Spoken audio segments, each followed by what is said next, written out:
আমি আপনাদের কাছে আবারও দোয়া চাই, আগামীতে ইনশাআল্লাহ আপনাদের সাথে আবারও দেখা হবে।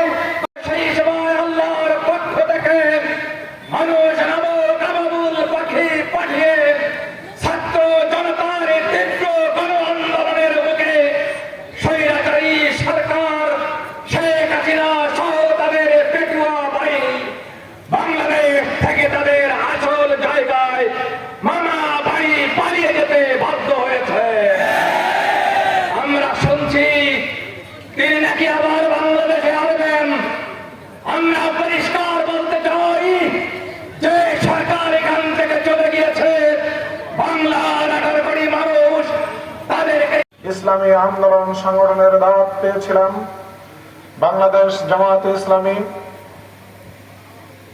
যশোর জেলার সংগ্রামী আমির মজলুম জননেতা জনাব অধ্যাপক গোলাম রসুল সহ জেলা উপজেলা পর্যায়ের সম্মানিত নেতৃবৃন্দ, জাতির জাগ্রত বিবেক সাংবাদিক বন্ধুগণ, প্রাণপ্রিয় শালিখাবাসী, আজকে আপনাদের সাথে এমন এক মহতী সমাবেশে সম্পৃক্ত হতে পেরে মহান রব্বুল আলামিনের দরবারে শুকরিয়া আদায় করছি। আলহামদুলিল্লাহ।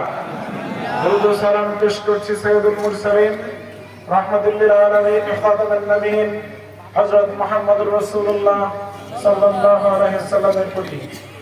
সম্মানিত ভাইরা, পূর্ববর্তী সকল বক্তাগণ একটা কথা বলে দিয়ে গিয়েছেন, সেটি বিগত 15 বছরে আমাদের উপরে যে জুলুম নির্যাতনের স্টিম রোলার চালানো হয়েছে, সেই স্টিম রোলার চালার ফলে আমরা উন্মুক্ত পরিবেশে কখনো কথা বলতে পারি নাই।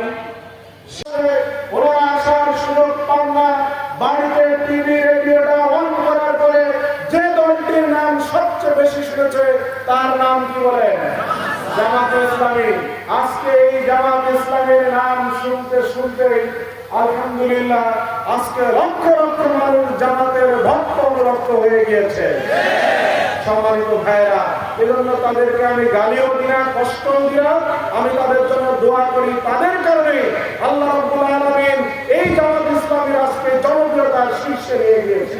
তারপরে আমরা চিন্তায় পড়ে গিয়েছিলাম। আমি নিজেও সেদিন অনেক চিন্তিত ছিলাম।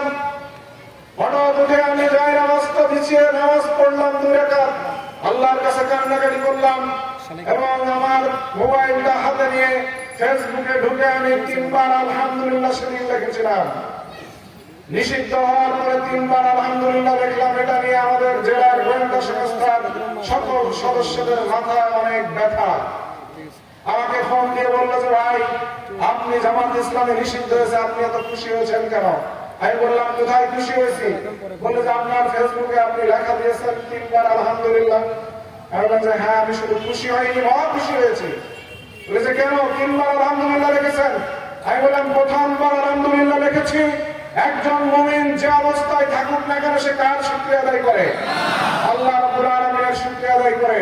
দ্বিতীয়বার আলহামদুলিল্লাহ লিখেছি স্বাধীনতার 10 বছর, স্বাধীনতা যুদ্ধের 10 বছর পরে আমি জন্মগ্রহণ করেও এই নড়াইল জেলার শ্রেষ্ঠ রাজাকার, বড় রাজাকারের বোঝাটা আমার কাঁধে ছিল। আজকে আমার সেই বোঝাটা নেমে গেল, এই জন্য আর একবার আলহামদুলিল্লাহ লিখেছি। বললেন যে তৃতীয় আলহামদুলিল্লাহ কেন লিখেছেন আপনি?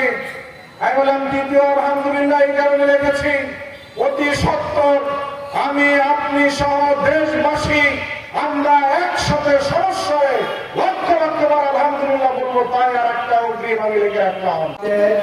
হাজার হাজার কর্মীদেরকে পঙ্গু করা হয়েছে, লক্ষ লক্ষ কর্মীদের নামে মামলা দিয়ে 15 বছর ধরে তাদের পরিবারকে জড়িত করা হয়েছে।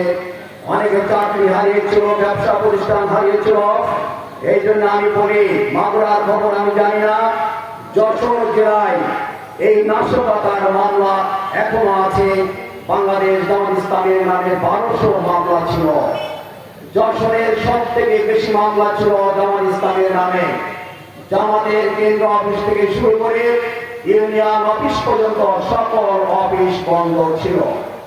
আমাদের বন্ধু সংগঠন যারা অনেক সময় আমাদের দিকে অঙ্গ উঁচিয়ে কথা বলে, আমরা তাদেরকে দেখেছি।